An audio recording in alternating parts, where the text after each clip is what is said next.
Gary Vee, and you're in the Ask Gary Vee show with Ryan Holiday. Shut the heck up. That's so awesome. Haley, Hi, Ryan. you have done it. Where are you from and what's your question? I live in Jackson Hole, Wyoming. Beautiful. And I'm an artist. And Okay. so I just started being a full-time artist this summer. I do like illustrations and watercolors. Yep. And so We're watching your pineapple and flowers right now. oh gosh. Cool. Yeah, so that's just some quick stuff I've done. Don't worry, don't hedge. Do not hedge. It's fucking awesome. I can't do it. Keep going. What's your question? Yeah, I'm trying to think even what question I exactly asked, but I guess what I wanted to know was so right now, like, I have a lot of clients that are just like commission based, and it takes a lot of time, and I'm trying to get to the point where I can like make this more sustainable than spending all my time Right. You don't want fair. clients. You want to get to a place where people want to buy your shit for a lot of money. Right. Yeah. Ryan, you get the first swing at this. Yeah, no.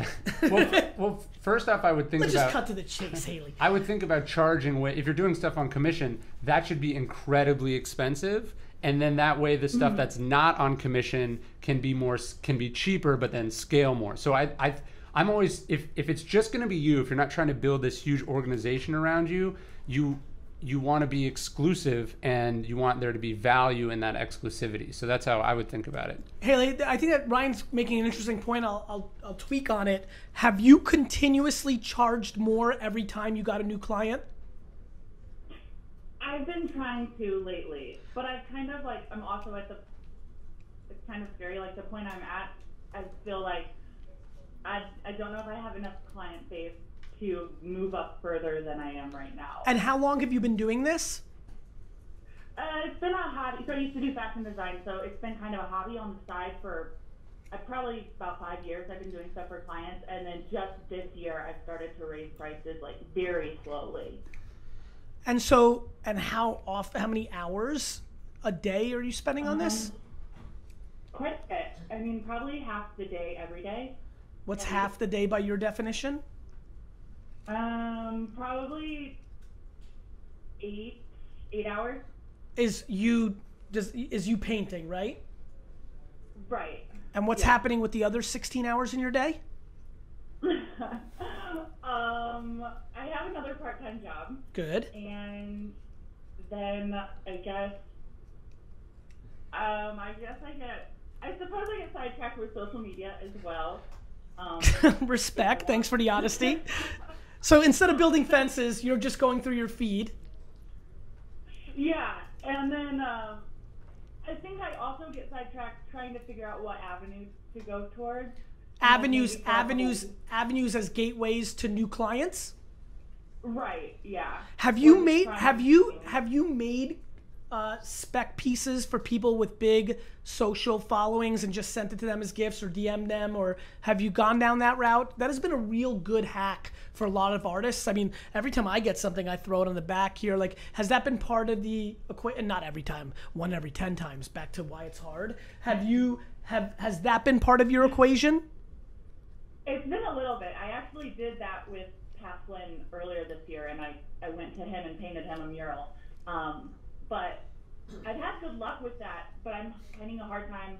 I guess now that you pointed out that I have a lot of extra hours, I could do more. Well, look, if you're having, I think the other thing I find is like people are like, oh, I'm having luck with that, and then they don't go all in on the strategy, right? It's like if it's working and you want to grow your business, do more of the stuff that's working. I love you so much, Rye, for that. Literally, if I was a painter, I would only paint influencers on Instagram and DM people. Literally, I would wake up in the morning at 7 a.m., DM until I got blocked from people like that, and I'd probably create like 11 accounts to continue to DM and would say, hey,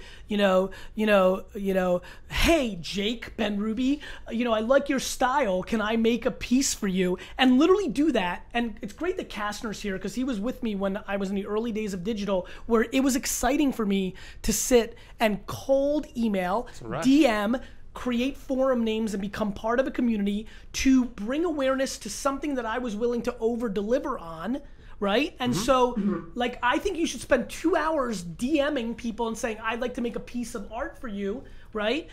Make your time in your feed and social media worthwhile. Hit the explore feed, click things that are interesting to you, see people that have big followings, and then DM them and say, I'd love to make a piece for you, right? And then one out of every 2 will feature it, and 1 out of every 2 will just hang it without anybody seeing it, right? And you do a thing that most people don't do, right? Most of the people online are like, hey, can I write an article about you? Can I have you on my podcast? All this thing that takes time from them. You're making a physical product. Like, how many people have paintings that someone made for them unsolicited? Right. It's there because you don't get a lot of paintings. Correct. And you know who else?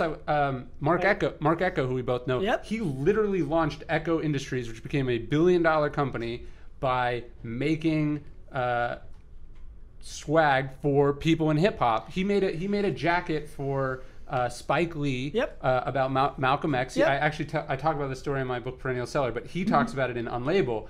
He calls them swag bombs, and he would make amazing stuff for people and send it to them.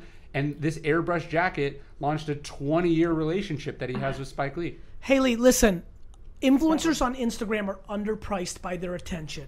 Somebody that you make a painting for that has 1 million followers still thinks it's cool for now that you made a painting for them, and they're gonna post it on their account, and that is gonna bring you disproportionate awareness. I highly recommend you going deep on this strategy. By business developing for people to, don't do it on spec and send it to them and then, D-Rock takes it home. Actually figure out if they're interested by it, and then they actually showcase it. And I would Ryan hit the I'm having luck with this and not doing anything with it. Like, the one thing my team will tell you, and a lot of them are here, and I know you do this too, as soon as we see something works, I squeeze the living fuck out of that thing until it doesn't work no more. Okay. Got it? All right. Good. Good call, yeah. Thank you. Good call. I like that.